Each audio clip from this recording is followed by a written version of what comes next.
Good evening students, कैसे हैं आप लोग। आई होप आप सभी स्वस्थ होंगे, प्रसन्न होंगे और अच्छे से जीवन यापन कर रहे होंगे। कोविड-19 की जो दूसरी लहर है उससे हमें बचकर रहना है, उससे हमें संभल कर रहना है और अ, हमें जो गवर्नमेंट की गाइडलाइंस हैं केंद्र और राज्य सरकार द्वारा जो समय समय पर जारी की जाती हैं उनको फॉलो करते हुए अपना ध्यान रखना है। तो द्वितीय अफ़गान जो साम्राज्य है, अब हम पढ़ेंगे शेरशाह सूरी के बारे में। हमने कई बार इसका नाम सुन रखा है, शेर खां। हमने पिछले चैप्टर्स में काफ़ी बार पढ़ा।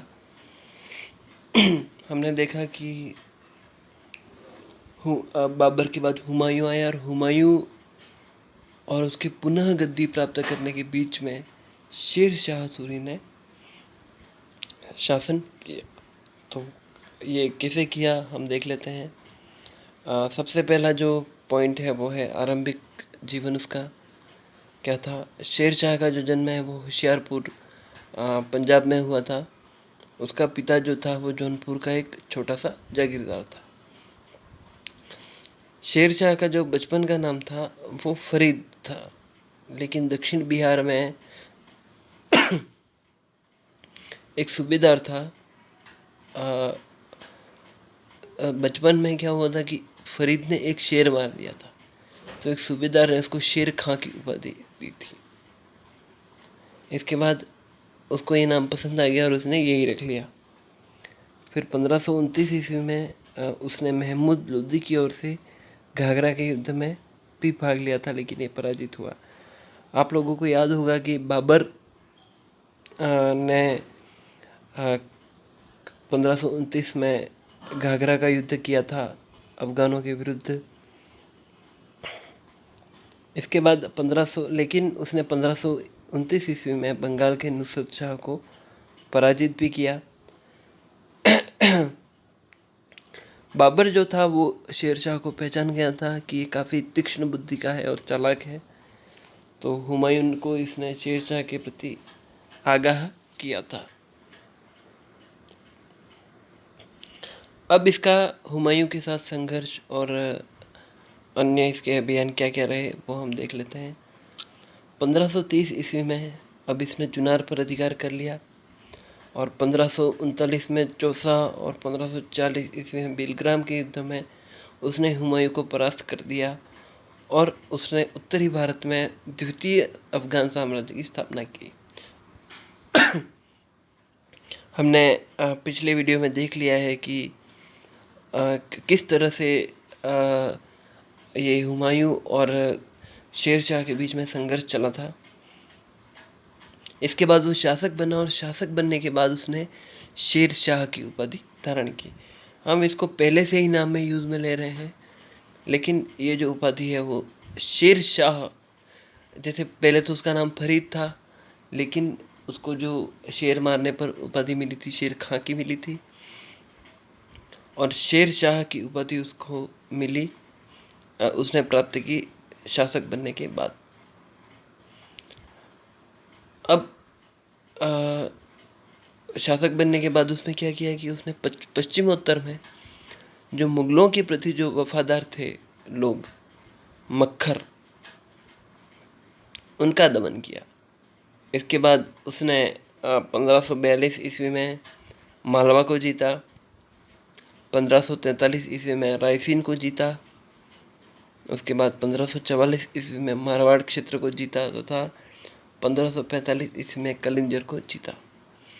अब मारवाड़ का जो युद्ध था वो था गिरी सुमेल का युद्ध, और उस युद्ध में उसको इतने ज़बरदस्त प्रतिरोध का सामना करना पड़ा था कि वो कहने के लिए मजबूर हो गया कि मुट्ठी भर बाजरे के लिए मैं हिंदुस्तान की बादशाहत गंवा देता।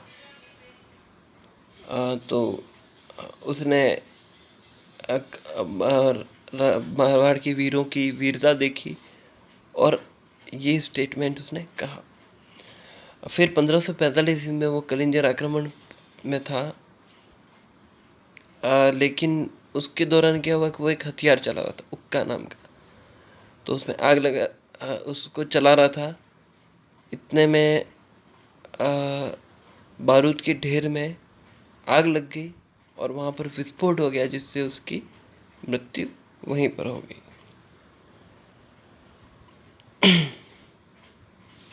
शेरशाह जो जाना जाता है वो उसके प्रशासन के लिए जाना जाता है। शेरशाह को जो साम्राज्य निर्माता के रूप में और प्रशासक के रूप में अकबर का पूर्वगामी माना जाता है। अकबर ने इस जो उसने अकबर की जो प्रशासनिक व्यवस्था थी वो काफ़ी हद तक शेरशाह की प्रशासनिक व्यवस्था से उसकी तुलना की जाती है। इसके बाद उसने सल्तनत काल में चली आ रही प्रशासनिक व्यवस्था को सुधार कर उसको नवीन रूप प्रदान किया। यानी व्यवस्था तो सल्तनत काल में भी थी यही, लेकिन शेरशाह ने इसको इम्प्रूव कर दिया, इसको सुधार कर दिया। अब केंद्रीय प्रशासन क्या था, उसके शासन की जो समस्त शक्तियां थी वो शेरशाह के हाथों में केंद्रित थी। मंत्री स्वयं निर्णय नहीं ले सकते थे, वो केवल आदेशों का ही पालन करते थे। केंद्रीय प्रशासन के 4 प्रमुख विभाग हुआ करते थे। दीवाने वजारत यानी वित्त विभाग, दीवाने आरिज यानी सैन्य विभाग, दीवाने रिसालत यानी विदेश विभाग, दीवाने इंशा, ये जो था वो शाही घोषणाओं व आज्ञाओं को लिखने वाला विभाग था। इसके बाद दीवाने काजी जो था वो न्याय विभाग का प्रमुख अधिकारी था, और दीवाने बरीद जो था वो गुप्तचर विभाग का प्रमुख था। तो इस तरह से केंद्रीय प्रशासन था। इसके बाद प्रांतीय शासन। बंगाल के अतिरिक्त शेरशाह का जो साम्राज्य था वो इक्ताओं में बटा हुआ था। बंगाल में केवल परगने थे, इक्ता नहीं था। इक्ता में गवर्नर को हाकिम, फौजदार या मोमिन कहा जाता था। ये अपनी सैनिक टुकड़ी रखते थे और कानून व्यवस्था बनाए रखते थे। इक्ता जो था वो सरकारों में विभाजित था। प्रत्येक सरकार में 2 प्रमुख अधिकारी होते थे, शिकदार ए शिकदारान और मुंसिफ ए मुंसिफान। शिकदार का कार्य कानून, लॉ एंड ऑर्डर, कानून व्यवस्था बनाए रखना था, और साथ ही वो सैनिक अधिकारी भी होता था। और मुंसिफ का जो कार्य था वो राजस्व संग्रह और दीवानी मुकदमों का फैसला करना होता था। प्रत्येक जो सरकार था वो 2 या 3 परगनों में विभाजित होता था। प्रत्येक परगने में एक शिकदार होता था, एक मुंसिफ होता था, एक खजांची होता था और 2 कारकुन होते थे। कारकुन का मतलब होता है लिपिक। उसके बाद ग्राम में चौकीदार, पटवारी और प्रधान की मदद से प्रशासन चलता था, और अपराध का पता लगाने के लिए गांव का जो मुखिया था वो उत्तरदायी माना जाता था। इसके बाद भू राजस्व व्यवस्था कैसी थी। राज्य की जो आय का मुख्य जो स्रोत था वो भूमि कर था, जिसको लगान कहते थे। तत्कालीन लगान व्यवस्था मुख्य रूप से रैयतवाड़ी थी, यानी कृषक से प्रत्यक्ष लगान लिया जाता था। कृषकों को सरकार की ओर से भूमि का पट्टा दिया जाता था। किसान कबूलियत पत्र द्वारा पट्टे को स्वीकार करता था, जिसमें किसान के उत्तरदायित्व और लगान की दर निश्चित होते थे।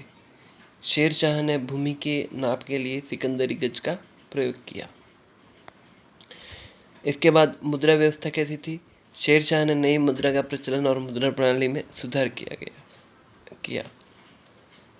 शेरशाह ने सोने, चांदी और तांबे के सिक्के भी चलाए। शेरशाह ने एक रुपया चलाया, और ये इस रुपये के बारे में कहा जाता है कि ये ब्रिटिश मुद्रा प्रणाली का आधार था, और तांबे का दाम नामक सिक्का चलाया गया। इसके बाद शेरशाह स्वयं न्याय प्रणाली कैसी थी। वो स्वयं एक न्यायप्रिय शासक था और हर बुधवार को न्याय करता था। गांव के मुकदमे का फैसला ग्राम पंचायतें ही लेती थी, और ये न्याय व्यवस्था अत्यंत कठोर थी। फौजदारी मामलों की सुनवाई जो थे वो शिकदार, और दीवानी मामलों का जो न्याय था वो मुंसिफ करते थे। तो इस तरह से शेरशाह और उसका प्रशासन था। हम अगला टॉपिक नेक्स्ट वीडियो में पढ़ेंगे। Thank you so much.